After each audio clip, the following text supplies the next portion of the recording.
Comic book eBay haul. Uh, got a few comic books here.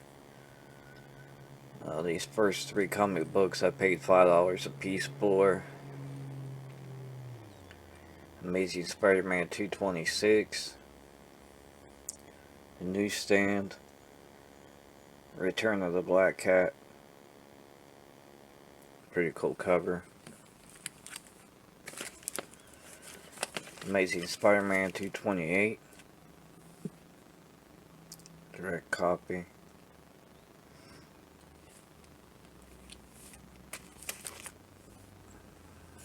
Been needing this issue. These are another issues I had when I was a kid. When the Spider-Man fought the Juggernaut, I thought was just an incredible storyline.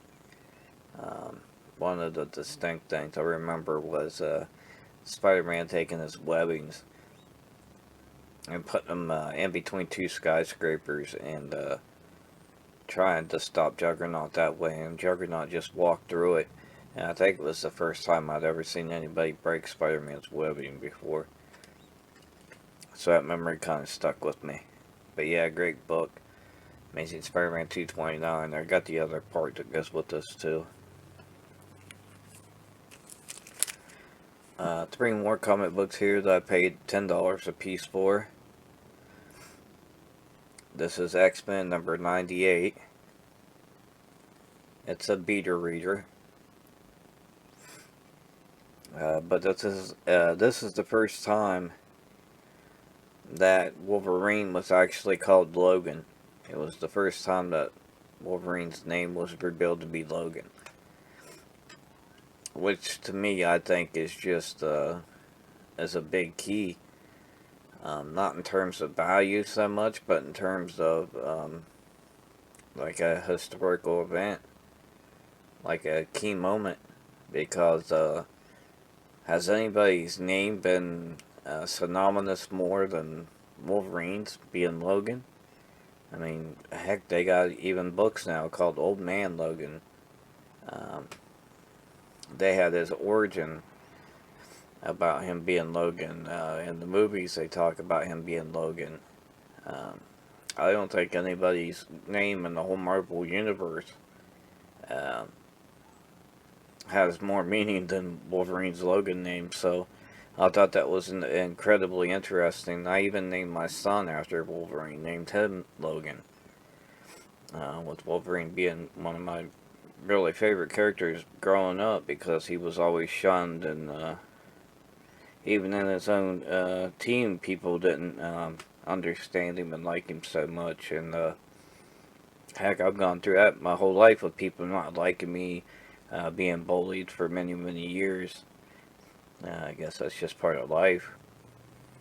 I've always had that problem with people not liking me, but that's okay.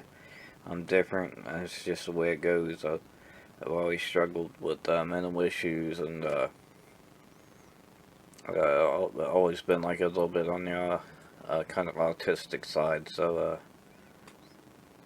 that's why Wolverine was like one of my favorites. That's why the Mutants was my favorite team, X-Men, because they were always shunned and misunderstood.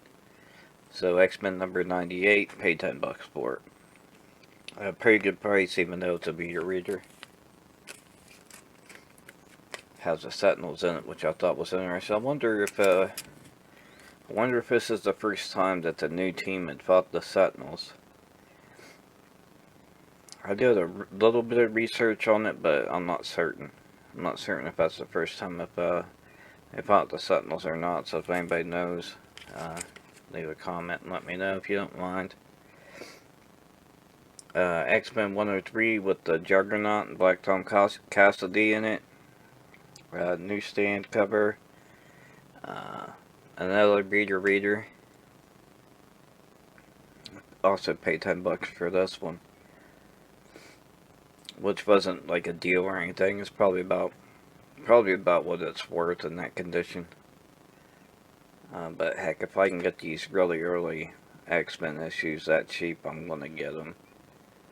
As long as they got covers and stuff on them. I mean, even the more expensive ones I would buy without a cover. because I mean that's the only way I'm going to be able to afford the darn things anyway.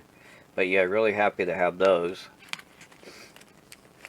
And then I stumbled across this. These all came from the same seller. Uncanny X-Men 140 with a really iconic cover with them fighting the Wendigo. I believe this has the Alpha Flight in it. Yeah, it does, as you can see. But what makes this different is that it's a Pence variant.